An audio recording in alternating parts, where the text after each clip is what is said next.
Nous sommes bien sûr avec vous et merci de nous suivre depuis tous ces pays et ces capitales africaines. Bien, toi, là, Ben oui, bien, voilà. Le Cameroun, hein, Cameroun, comme on le dit, ouais. Ivoirien, Camerounais, c'est des jumeaux. Donc, Oui, voilà. c'est bien. Surtout On la s'écrit. manière de parler, tout ça. Ah oui, Oui. en tout cas, on a une manière de vivre qui est similaire. Oui. Qui est similaire, oui. Et Monsieur Nadro Akiès, il est avec nous, bien sûr, le directeur technique de l'ANAGED. Nos parrains comme Marco conseiller technique de l'ANAGED. Et avec lui, nous parlons bien sûr de cette nouvelle manière de gérer les ordures en Côte d'Ivoire. Alors, monsieur le conseiller, parmi les nouveaux ouvrages justement qui accompagnent cette nouvelle politique de gestion des déchets, on parle de plus en plus de CEVET. Donc, les Ivoiriens nous ont demandé de vous demander, bien sûr, de quoi il s'agit et puis quelle est la réelle différence entre le CEVET et l'ouvrage d'Akwedo. Merci, monsieur Boboy. Merci, Alex. Bonjour.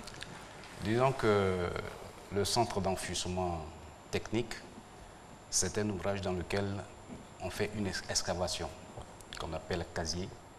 Et dans cette excavation que les déchets sont enterrés. J'emploie le mot enterré pour que les Ivoiriens comprennent. Mais le terme technique utilisé, c'est enfoui. C'est différent de ce qui se passe sur une décharge, comme la décharge d'Akwedo. Et la plupart des décharges que nous avons à l'intérieur du pays, là, c'est plutôt une plateforme qui est faite, qui est construite. Et c'est sur cette plateforme que les déchets sont déversés, avec tout ce que cela comporte comme nuisance. Voilà. Là, la différence est bien faite. Ouais. Quels sont les différents compartiments de ce CEVET et quelle est sa capacité? Bon, un centre d'enfouissement technique, je dois d'abord préciser que ce que nous avons à Koussouin, c'est un centre de valorisation et d'enfouissement technique, d'où le terme CEVET. C'est-à-dire que sur cet ouvrage, vous avez également des activités de valorisation qui sont menées, comme par exemple faire du tri, faire du recyclage, produire du compost, produire de l'électricité, produire du combustible. Alors, toutes ces activités de valorisation sont en même temps menées que l'enfouissement sur ce site. C'est pourquoi on parle de CEVET. Alors, le casier dont je vous ai parlé, c'est-à-dire l'excavation dont je vous ai parlé, est compartimenté en ce qu'on appelle des alvéoles, qui sont différentes sections qui sont remplies au fur et à mesure. Alors, est-ce que ce centre-là sera ouvert aux récupérateurs, comme à la décharge d'Akwedo? Et puis, ce qui est très important également, quelles sont les dispositions sécuritaires qui sont prises à cet effet? Voilà. Ça, c'est une très bonne question, parce que le CEVET, par rapport à une décharge ordinaire, permet de maîtriser beaucoup d'impacts. Parce qu'une décharge ou bien un CEVET, il a forcément des impacts. Le premier impact, c'est la pollution de la nappe. Et vous savez que la nappe, le district d'Abidjan est alimenté grâce à une nappe. Donc il faut protéger cette nappe. Et pour protéger cette nappe, il y a deux barrières qui sont utilisées. Une barrière qu'on appelle la barrière passive, qui dépend de la géologie même du terrain. Il ne faudrait pas que le terrain soit un terrain fait de sable, mais plutôt qu'on ait affaire à une roche cristalline qui permet d'éviter l'infiltration des lixiviats. Cette barrière passive peut être même renforcée par de l'argile ou bien de la bétonite.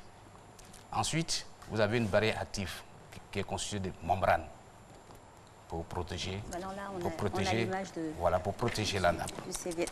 Ensuite, des drains pour écouler les lixiviats. Ça, c'est pour la nappe dont j'ai parlé, la protection de la nappe.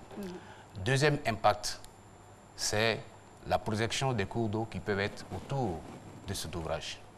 Pour cela, il faut traiter le lixivia avant de le rejeter. Mais ce qui est fait à Koussouin et qui est encore très important, c'est que le lixivia est réinjecté dans le système, c'est-à-dire est réinjecté sur le massif des déchets pour faciliter la fermentation des déchets. Ce qui fait que très peu de lixivia sont rejetés dans la nature. Le troisième facteur d'impact qui est aussi important, c'est les odeurs. Et des mesures sont prises au cours de l'exploitation. Il y a un mode d'exploitation qui est utilisé, qui consiste, lorsque les déchets arrivent, à les compacter. Et lorsqu'on atteint 1,50 m, à les couvrir de matériaux inertes pour éviter que le gaz s'échappe, pour couvrir le gaz. Et en plus, puisqu'il est prévu une valorisation pour produire de l'électricité, Il y a des puits qui sont creusés dans le massif des déchets pour pouvoir capter tous ces gaz et les utiliser pour de l'électricité. Voici un peu les mesures qui sont prises au niveau des civettes. D'accord. Vous avez parlé bien sûr du lixivia et les odeurs autour. Quel est le message que vous pouvez passer aux populations qui habitent aux environs pour les rassurer? Voilà. Je peux dire aux populations de ne pas du tout s'inquiéter. Il n'y aura aucune odeur sur ce site. Aucune. Il n'y aura pas également de... J'ai oublié de répondre à cette question. Il n'y aura pas également de fumeurs sur ce site parce que nous avons une clôture de l'ouvrage. Et pour avoir accès, il faut avoir un badge. Donc, il ne faut pas s'inquiéter, aussi bien pour la pollution dans la nappe que pour les problèmes d'odeur, il ne faut pas s'inquiéter. Alors, la répétition, monsieur le conseiller technique, est toujours, dit-on, pédagogique. On peut rappeler les horaires de sortie des ordures? Les horaires de sortie des ordures sont... les ordures doivent être sorties de 17h à 21h. Et j'invite vraiment la population à respecter. Parce que le civisme aussi, c'est très important. C'est ça le gros problème en Côte d'Ivoire.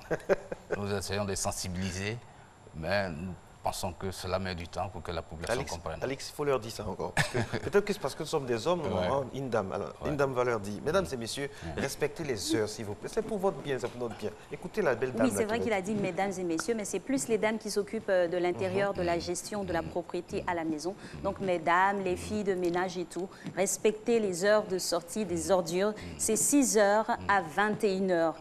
Pas avant, pas après. Donc, il faut respecter, bien conditionner les ordures pour avoir un cadre de vie sain et c'est bon pour la santé. Merci beaucoup, monsieur le conseiller. On se fait les ambassadeurs de l'ANAGED. On s'engage pour l'ANAGED. On attend nos t-shirts et nos casquettes pour aller sur le terrain aussi. Donnez l'exemple, pourquoi pas. Ben oui. Oui, parce que la RTI, vous avez vu comment la RTI est propre quand vous êtes venu? Oui, elle est très propre. La RTI est très propre, bien entretenue le matin. Regardez la RTI, la gendarmerie sont des exemples. Des références. L'école de gendarmerie sont des exemples. Des exemples. Merci beaucoup. Merci beaucoup, monsieur Nadro.